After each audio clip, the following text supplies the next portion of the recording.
Today's episode is brought to you by Mazars. SoundCartel. Change and uncertainty have impacted business across the board recently. It's easy to lose sight of the big picture when spot fires constantly need extinguishing.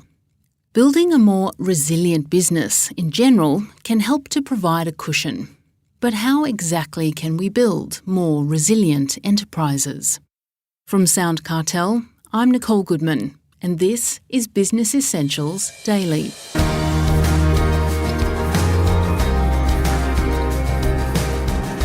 Roger Perry is the Managing Director of Bevington Group, a consulting firm specialising in process improvement, business operating models and change management.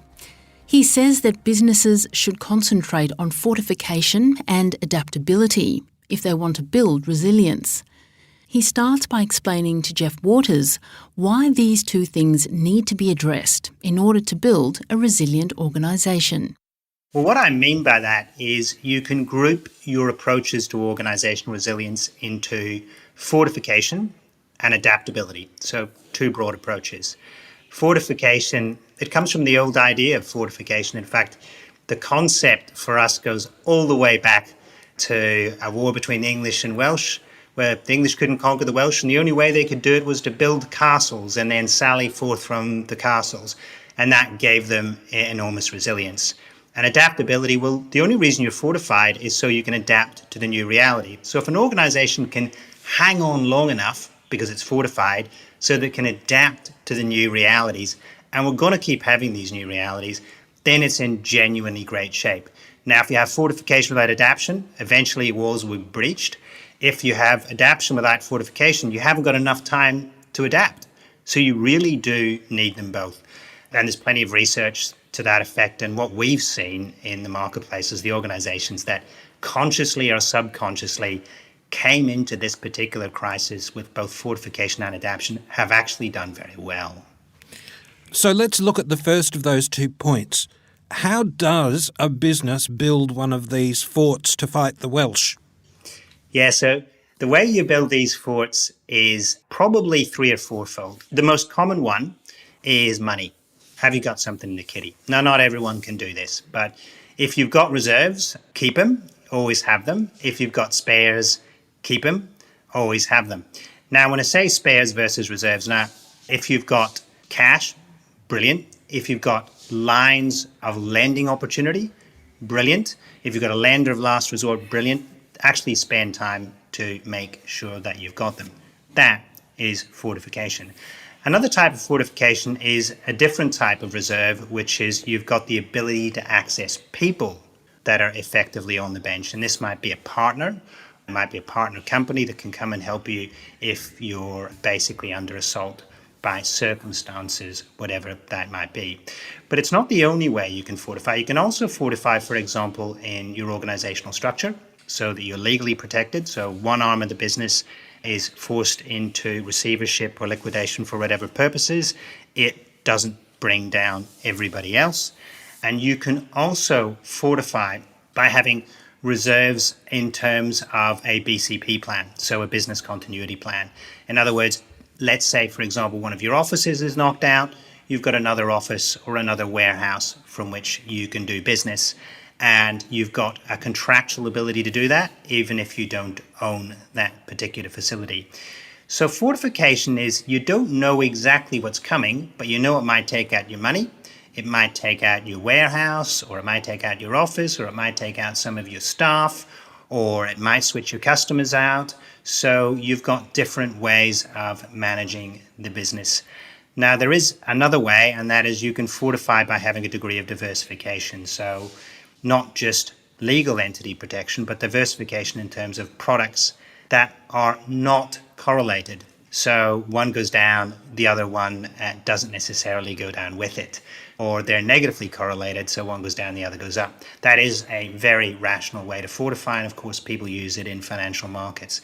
So they're financial, they're legal, they're partnership-based, so you can access resources that are physical and people if something goes wrong.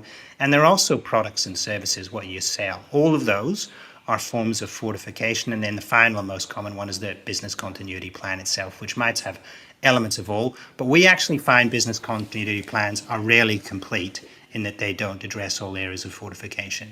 And they certainly don't address adaptability. It sounds a lot like risk management. It's very much risk management. The interesting thing about risk management is it has developed an awful lot. So they now talk about risk intelligence. Risk intelligence is many things, but it's not just the ability to think about specific risks and what might happen. It is regularly scenario planning. What would we do if? And the best organizations do that sort of scenario planning. But it's also thinking about your organization in terms of fragilities. So it's not a specific thing might happen, like there's a flood in the warehouse. It's actually, I'm not sure what will happen, but the warehouse is a fragility. Or my balance sheet is over leveraged. That's actually a fragility. You don't know what's happening, because if you know what's happening, that's a risk. If you don't know what's happening, it's a fragility. So modern risk thinkers really are now thinking about where am I fragile, even if I don't know exactly what's going to happen, because they felt actually that many people, not everyone actually, some people did see the pandemic coming, think that they don't know what's coming. But actually, by the way, there were those who predicted the pandemic would eventually come somehow or other. So there's actually a book called Precipice by an Australian academic, Orb, and it demonstrates that some of this you can see coming, but some of it you can't. So fragility. So that's fortification we've looked at. Now, how can a business owner achieve organisational adaptability? Now, adaptability is a pretty tricky thing. And the reason it's trickier because organizations first have to really want it, and they have to secondly live with the consequences of it, because there are some ways to get adaptable that leaders don't really like. So it is tricky. First of all, you have to want it. You have to say, yeah, we know that we really need to be more adaptable in a crisis, or more adaptable to respond to a competitor move, or more adaptable to happen to something our banks told us, whatever it happens to be. So the first thing is leadership models. Command and control leadership models where someone tells someone, and that someone is not thinking when they execute what they do, are inherently non-adaptable. And the main reason is your leadership then becomes a bottleneck for everything that's going on, and too much can be going on at once, and they can get cognitive overload. There are better models of leadership, and they're often called mission-directed models. And these are models when what you actually do is you teach staff how to make decisions, and you put control much more with the frontline staff, but only after you've taught them the principles and guidelines for making decisions. So they'll make a decision as if you were there, but you don't have to be there. And that's called mission command or mission thinking systems. They've been used, they were originally used in a military context, then they were used in emergency services, then hospitals, manufacturing. So that mission, team-based mission command system is incredibly valuable and incredibly good for getting people to adapt. Now, why is it so valuable? It's invaluable because of information flows. Different geographies and different locations have different problems, and you want people in that geography to solve the problem. And that leads you to the other piece about adaptability, is some degree of controlled decentralization of decision making. I do mean controlled. It's not chaos. You do need guidelines and you do need principles. Is incredibly useful for adaptation. And so if you've got a little bit of local control in your model, if not a lot, you'll be much more adaptable. The other things is to bear in mind that what doesn't kill you makes you stronger, Nietzsche said. Now, Taleb, in his book about anti-fragility, basically says, well, if you stress the entity, or you stress the human being, or you stress the animal, and you give it time to rest, you got to have the rest, you can get stronger. So if you can actually get your organization to practice many crises, you'll find that the adaptability muscles will get better.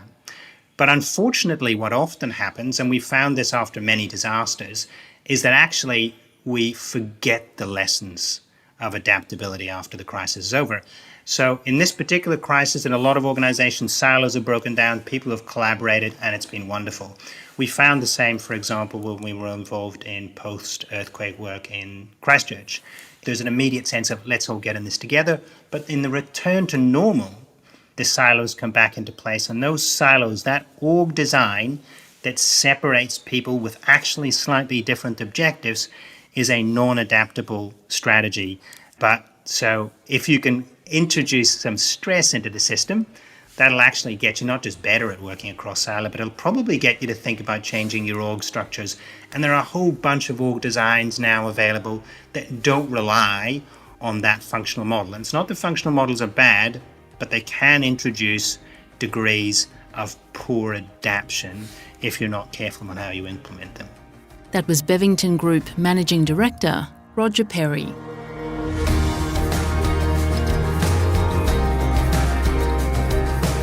This episode of Business Essentials Daily is produced by the team at SoundCartel. Thanks for listening. I'm Nicole Goodman. We'll bring you more Be Daily tomorrow. Follow @BE Daily Podcast across social media and head to bedaily.com.au for more from the Business Essentials Daily podcast. SoundCartel.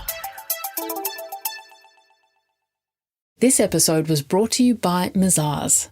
To find out more, visit mazars.com.au. That's mazars.com.au.